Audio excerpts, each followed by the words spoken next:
So, my name is Isaac Mars, and I am a specialist in the science of vibration, along with some theoretical physics that I came up with on my own. Vibration is everything. In my spiritual journey, I came across something known as the 12 universal laws. And what the 12 universal laws are is intuitive knowledge that has been passed down from generation to generation since the land of Kem, which is pre-Egyptian. The 12 universal laws are how we exist in this reality, and it's how we can manifest the most abundant, prosperous, happiness, fulfilling life. And so one of the first of the 12 universal laws is the law of vibration. It's very simple. Everything is energy. Everything is vibration. So everything that we do can be viewed from this intellectualized perspective. What I learned when I had my awakening is that in my life, if we look into our past, it's like looking into a mirror, right? And we often say that we reflect on our past. Well, I thought in my human perspective, my future is going to be just as permanent as my cat's seems from my perspective of living my life. I don't know what my future is going to be, but every failure that I have, it's an opportunity not to beat myself up and drag myself through the mud. It's an opportunity to learn, to grow. And when I started looking at life from that perspective, I realized that's the point of fear. I was raised as a non-denominational Christian. I was taught that we only live one life, but science and logic could go completely against that. If everything is energy, everything is vibration, and energy cannot be created nor destroyed, that each and every one of you are an eternal being. And if we're eternal beings and we have no fear of death, then what do we have to fear? Really, fear in itself, it is an illusion in the sense that not that it doesn't exist, but it doesn't serve any of us. It doesn't help us to grow. It doesn't help our fellow brother or sister in their life. It doesn't help us with anything. So this is when I came up with the concept of always choosing unconditional love over fear. When I came up with this concept, I decided, you know what? In order for this to work, I'm really going to have to commit to this. I'm going to have to remind myself. And I got a Sharpie marker out and I started writing, choose love, not fear, on my end. Every single day that I woke up. And with every thought that came into my mind, every interaction I had with myself first, and then everyone else around me, I chose unconditional love. Well, what is unconditional love? It's everything positive, everything beautiful that we all enjoyed in this reality is unconditional love. And fear, it's not the lack of that unconditional love. It's simply the perceived lack of that love. When we believe that we are separate beings, when we believe that everything is lacking and it's scarce, there is something within the 12 universal laws, and it was the law of correspondence, which dictates that what we think creates our reality. We are all the universe experiencing itself. So if we're creating our reality through the vibrations that we emit, then what happens if we emit vibrations of fear? Vibrations of victim mentality. We recreate those negative cycles over and over and over again. And the thing is, the rich and the powerful, those that have been leading this psychological war against humanity, they know all of these laws. They know the 12 laws. And they use them against us. That's why our entire society, it is built on lack mentality. It's built on scarcity, built on violence, sexuality. They want us to forego our unconditional love that we all have access to and choose fear. But how has that ever helped us? It's only put us in this box. So what I realized when I started choosing unconditional love over fear is that I was rewiring this, my logical ego mind. I rewired this to be in line with this. A lot. And by rewiring this to be in line with this, I saw something. Everything around me, I was full of gratitude.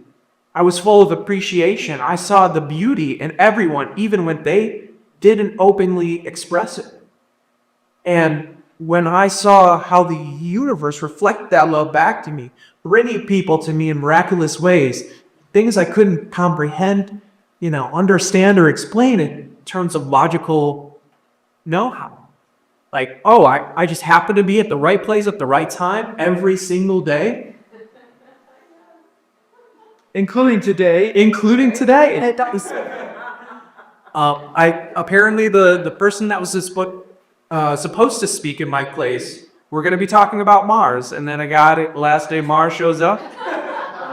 What are the chances of that?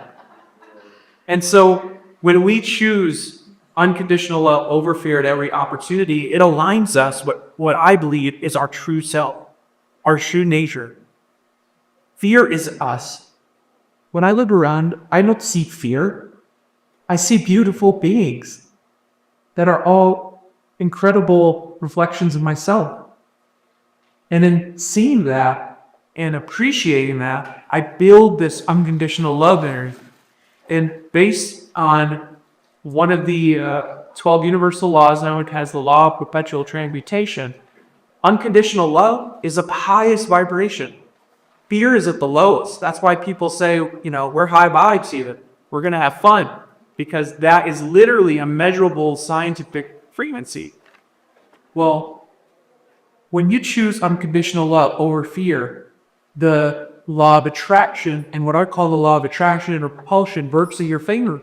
It attracts states of a similar vibration to your reality and pushes things or keeps things out of your reality that are the lower vibration. That, for example, one of my best friends, Damon, he's a very high vibe individual, always in unconditional love. And there are certain people he never runs into, and it's just because he's not resonating at that frequency.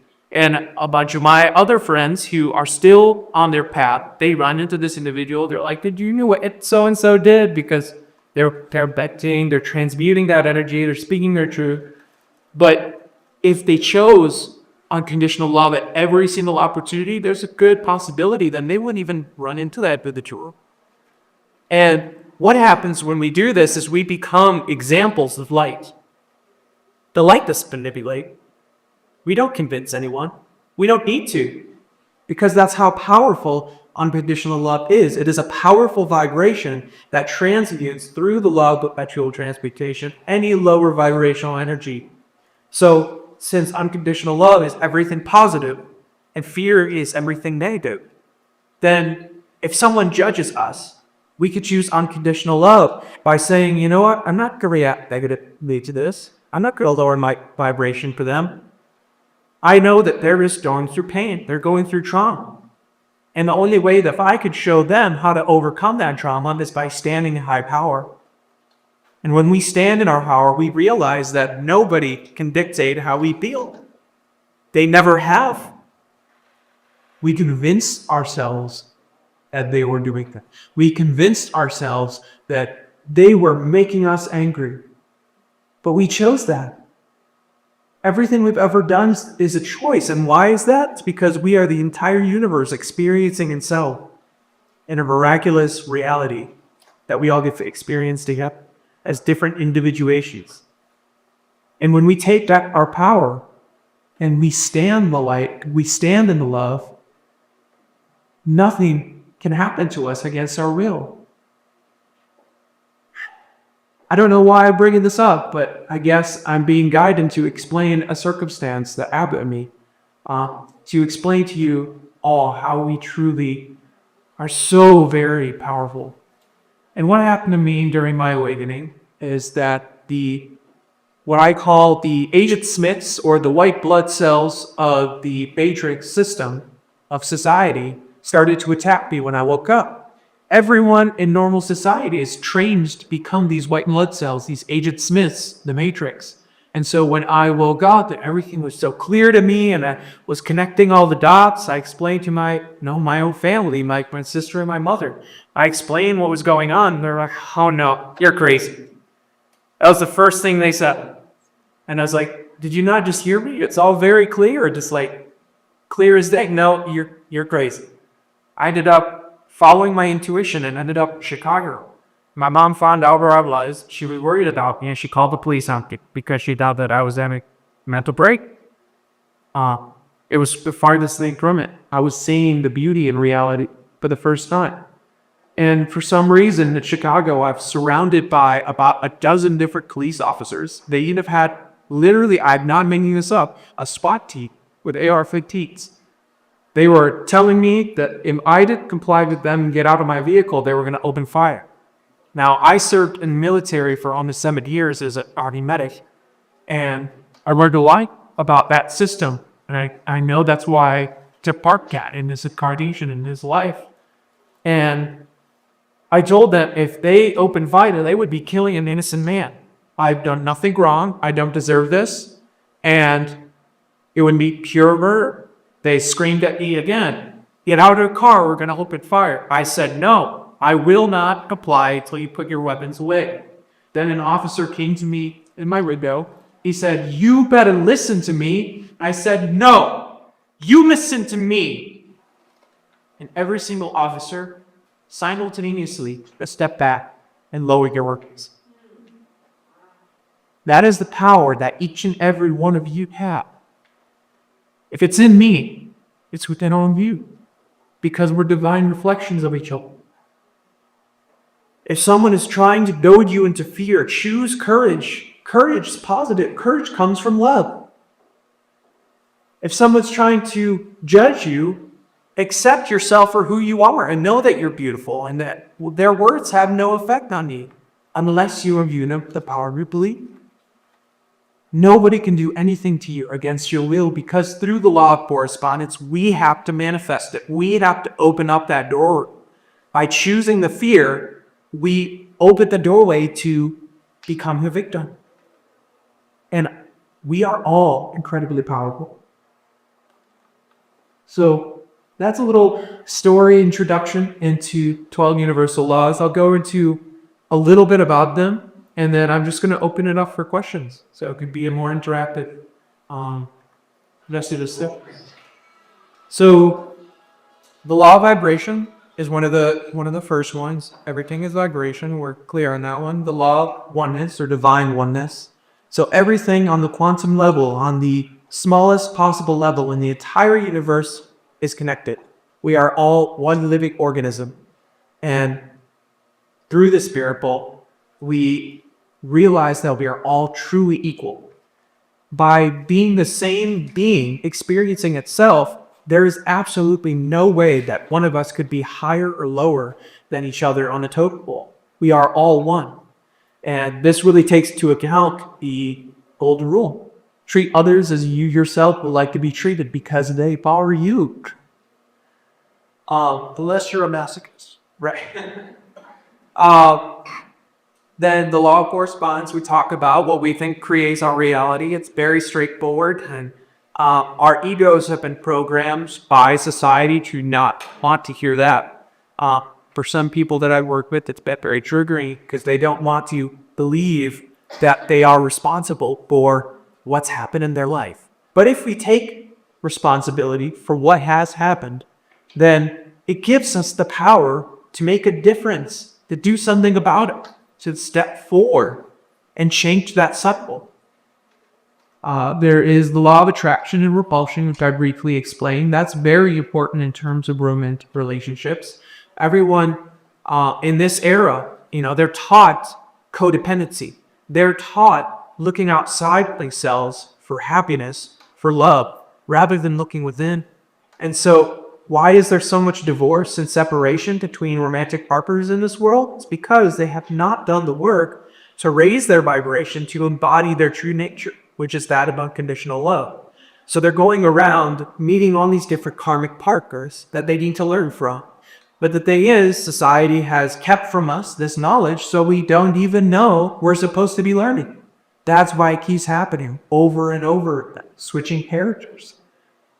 So to become or to attract the perfect lover for you is to become the perfect lover towards yourself first, because then he'll be in your highest vibration. There it is, the law of action, which dictates that in order to manifest in this reality, especially at this three-dimensional level, we must take actions to make things happen. For example, I would be speaking right now if I didn't decide to come to this event. That's an action right there. Pretty straightforward. Law of cause and effects. Jesus was very prevalent about speaking about this. We reap what we sow. If you put out a bunch of negative energy, it's going to come back to you. It's also the law of karma. It's basically the same exact concept. Law of relativity. Everything in existence is relative. Why do we have bad people? Well, we have bad people because we have good people. Why do we have good people? We have good people because we have bad people. We relate things to each other through an infinite spectrum of expression. And this is actually more adequately explained in the law of polarity, which is next.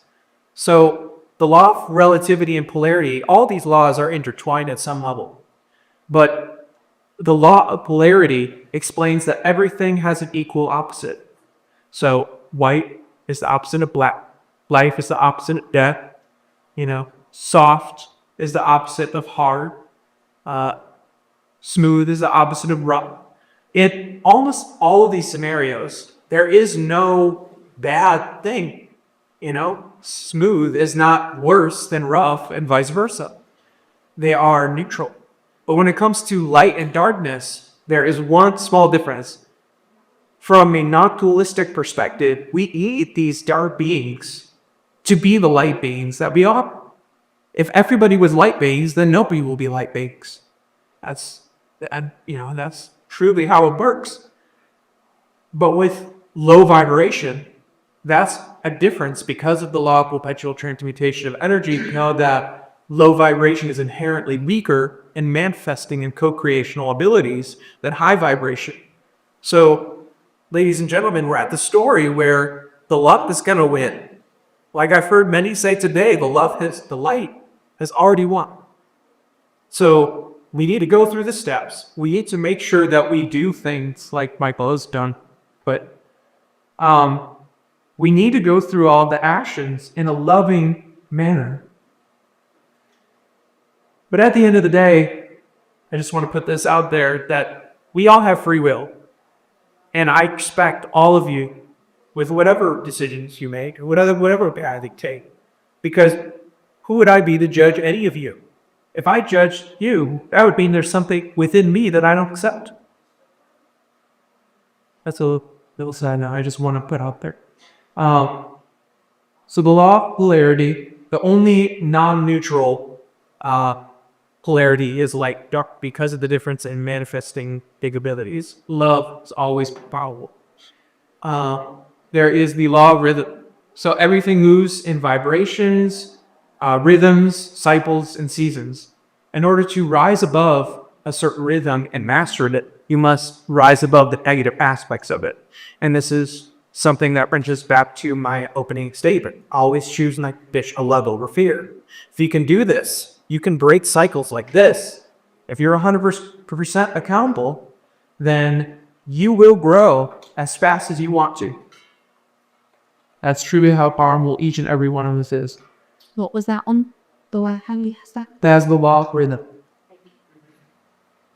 There is the law of gender, which is very simple. Everything is made up of the yin and yang energies of creation.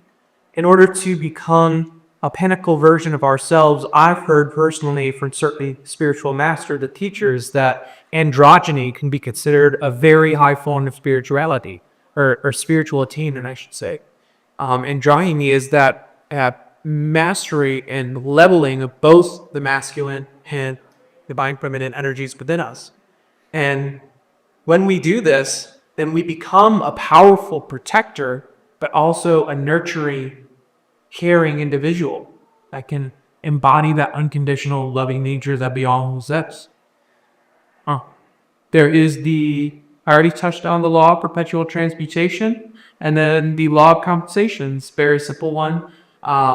Based on the law of attraction, the law of correspondence, cause and effect, all of these laws working in tandem with each other bring into our life abundance in the form of gifts, in the form of money, relationships, any type of energetic experience that benefits us in a prosperous and abundant way. So yeah, those are the 12 universal laws. And at this time, I'd love to open the floor up to any questions. And I want to be clear that you can ask me any question that you like.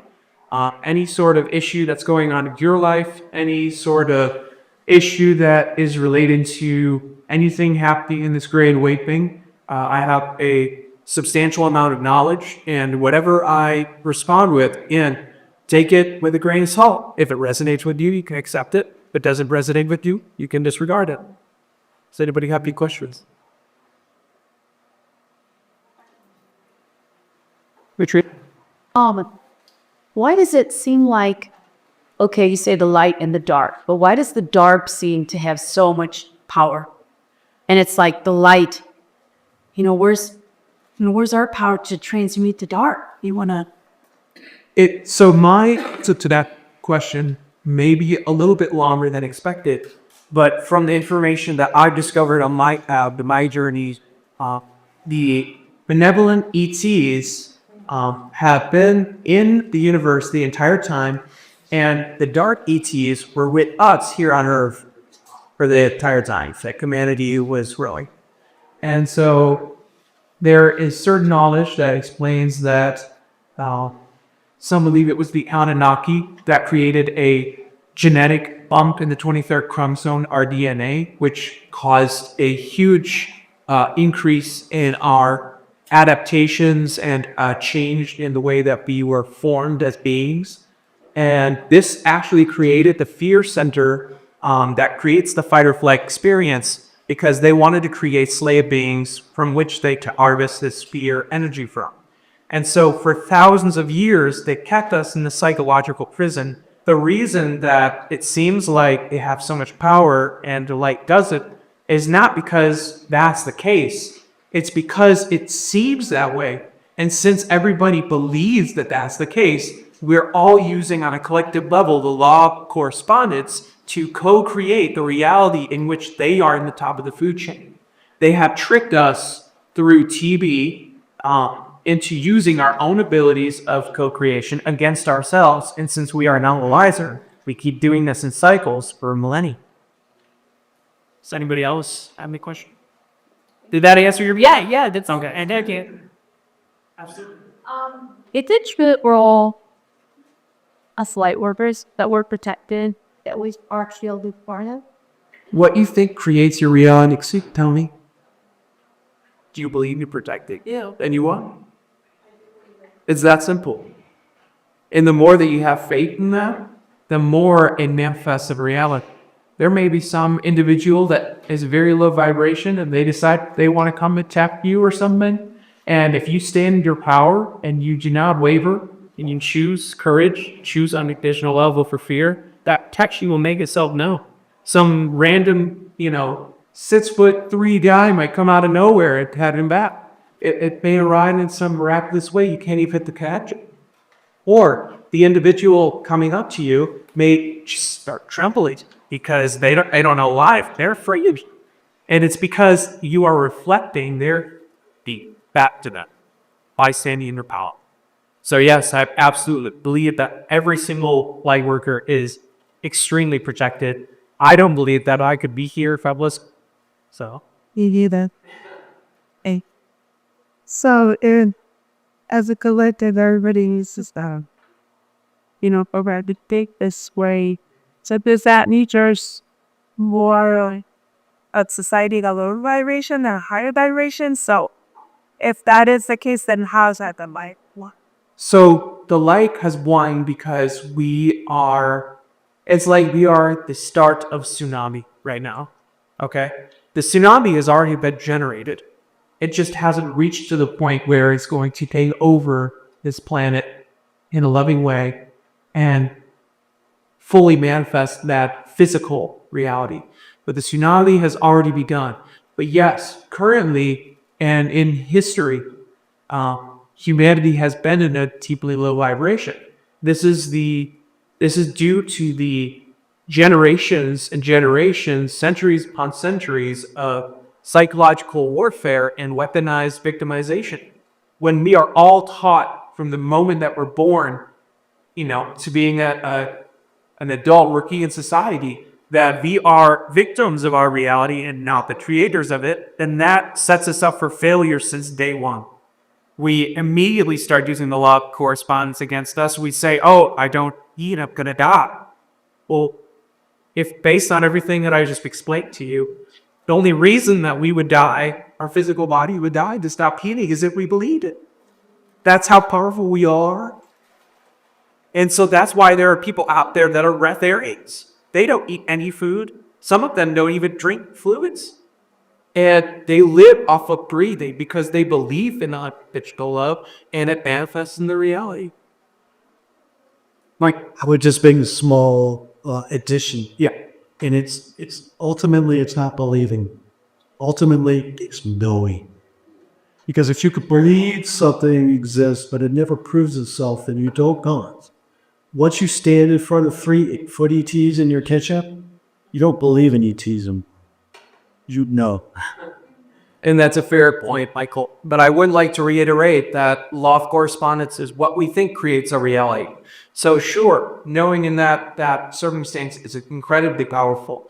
But the law of correspondence is the flip side of what we've been taught in humanity. It's not believing or seeing to believe. It is believing to see. And since we create our reality, and that is the power that we all possess. We have any more questions? What about voidness of mind? What do you mean by that?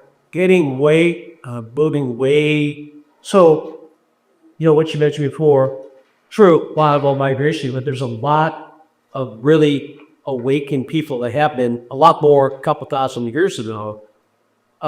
They go way beyond meditation, go way beyond cognitive thought with the universal truths, way beyond non-duality, interconnectedness, voidness of mind,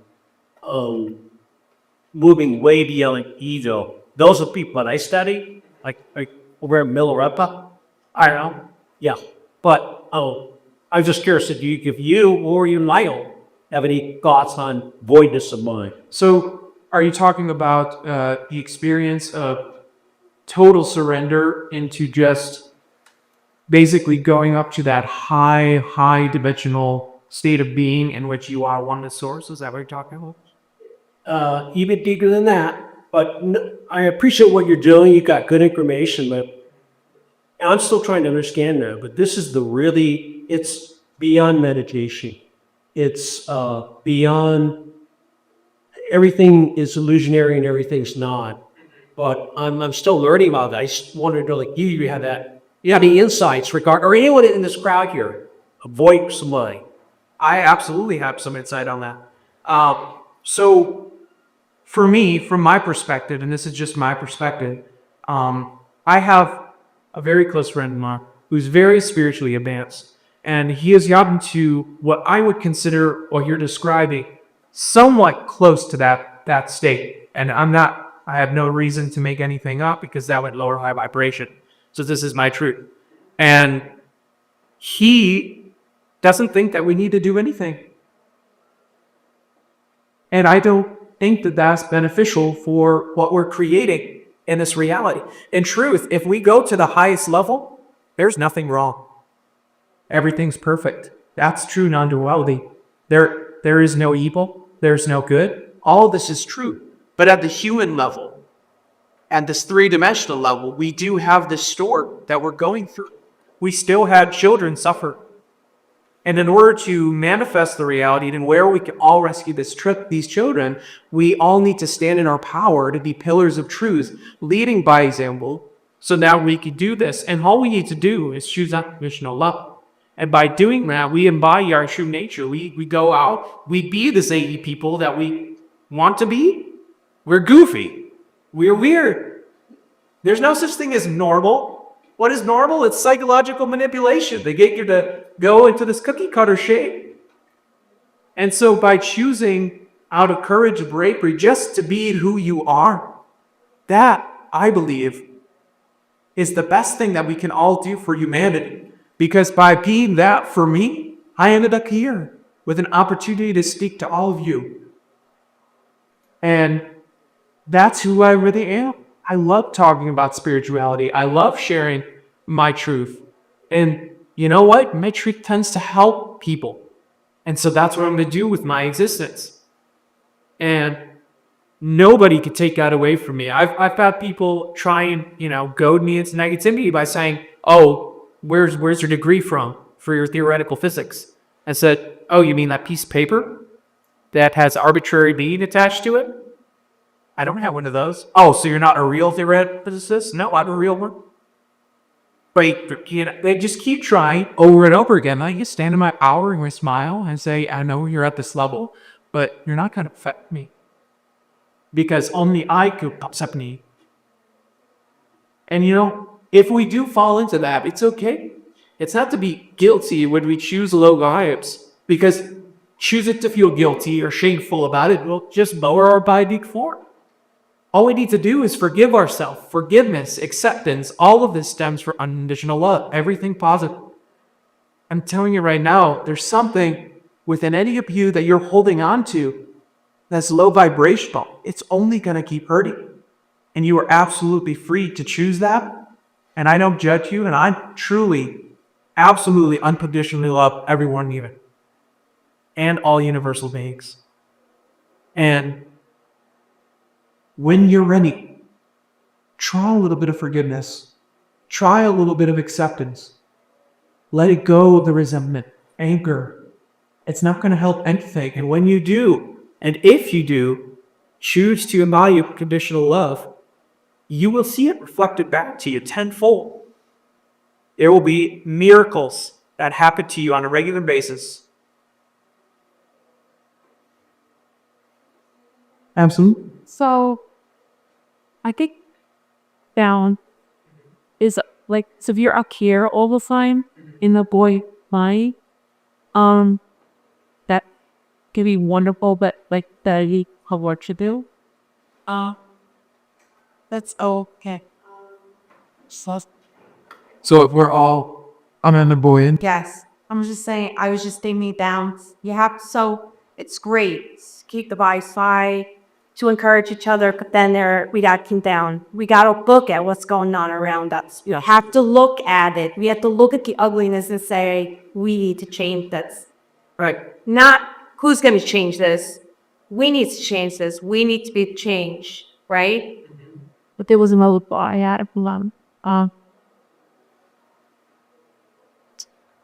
was that? See, my rose. Trying to bring away from you so memory. Okay.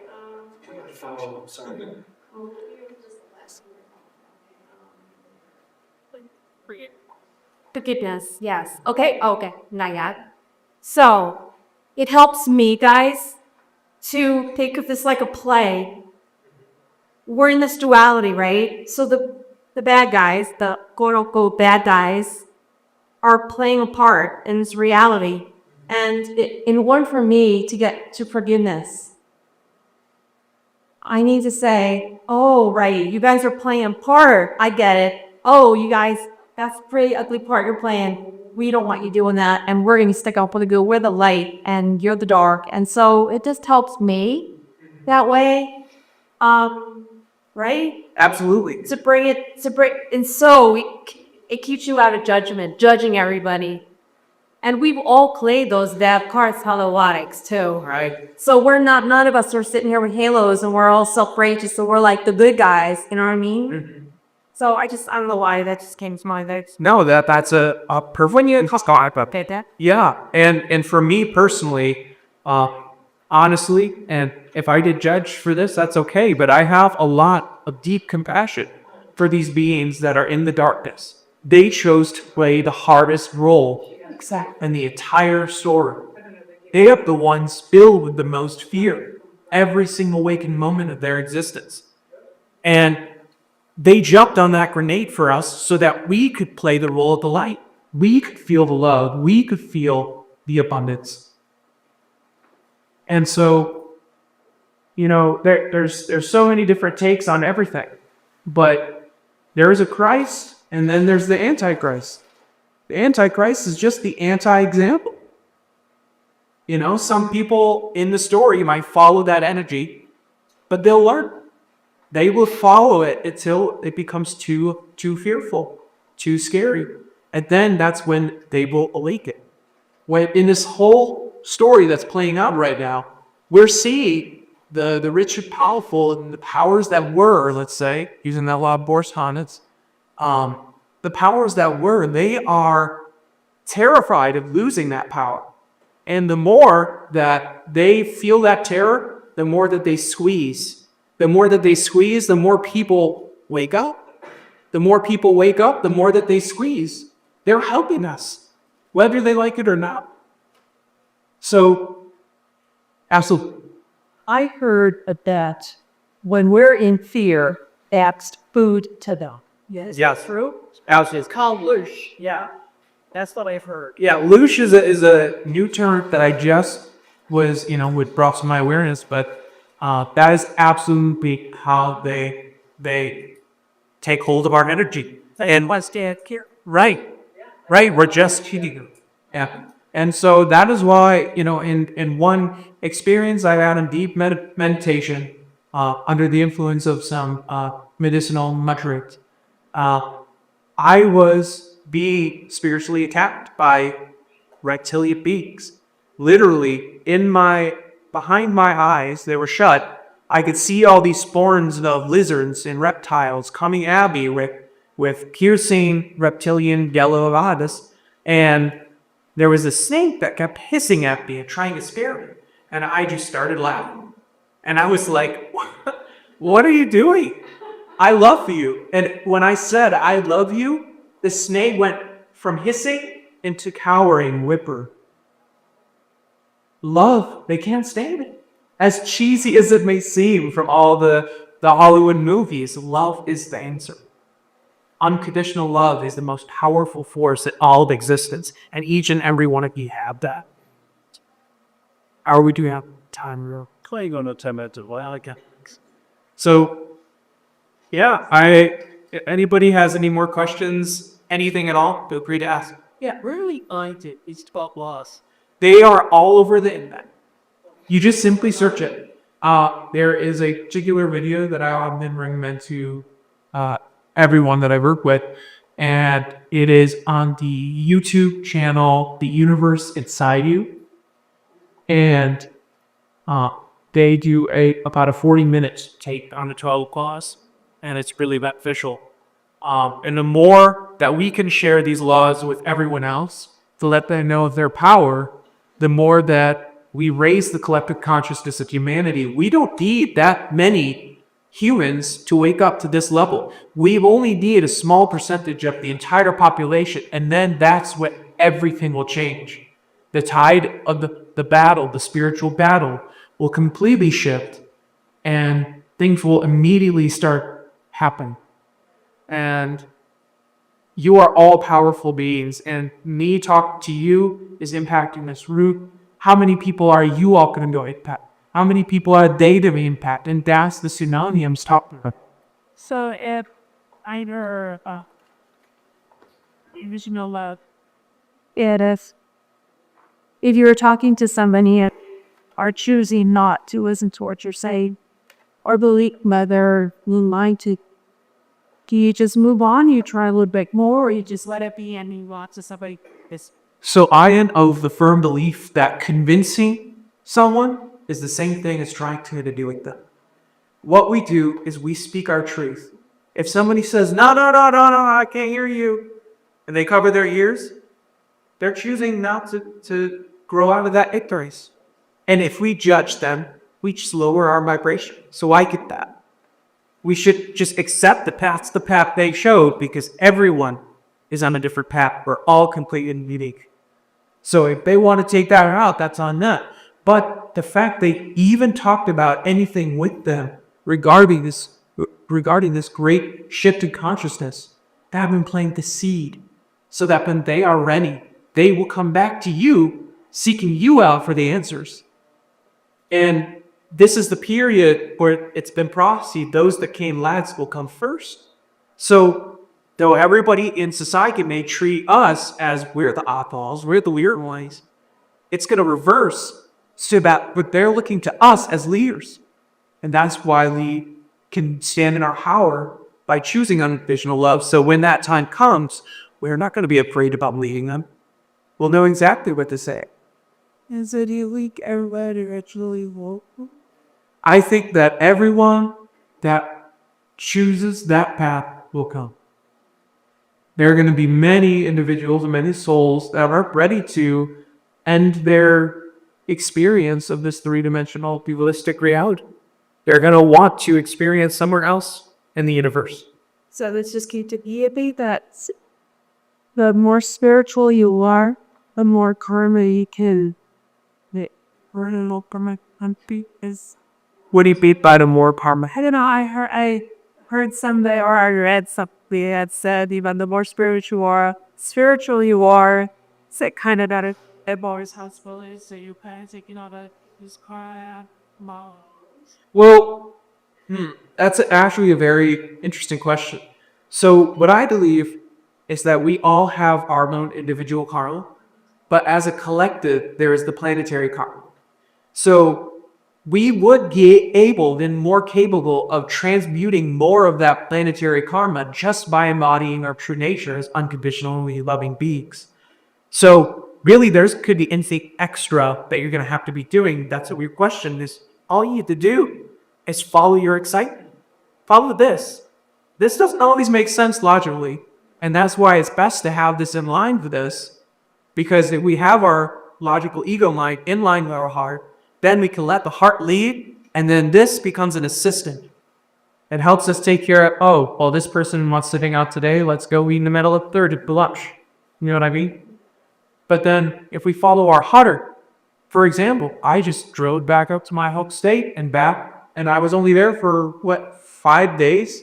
And that was like $600 worth of gas for me, and I don't know why, or I didn't know why I was doing that at the time, but I just felt like I needed to. And then my best childhood friend is going through his awakening, and I happened to be there on the 2 days he took off from work without knowing I was on the way. It just all lined up. And so I was able to help guide him through that. And now he's learning for his own psychiatrist. He's getting, that he's done with meds, and that his own psychiatrist is telling him what's truly in the vaccine and telling him the truth. And he's like, I can't believe my psychiatrist is telling me this. He's like, the psychiatrist said something along the lines of, you don't see people with PhDs taking this thing, do you? And that really helped my friend to wake up. But yeah, there's not going to be really anything extra you're going to have to do. It's just embodying that love and letting it take over.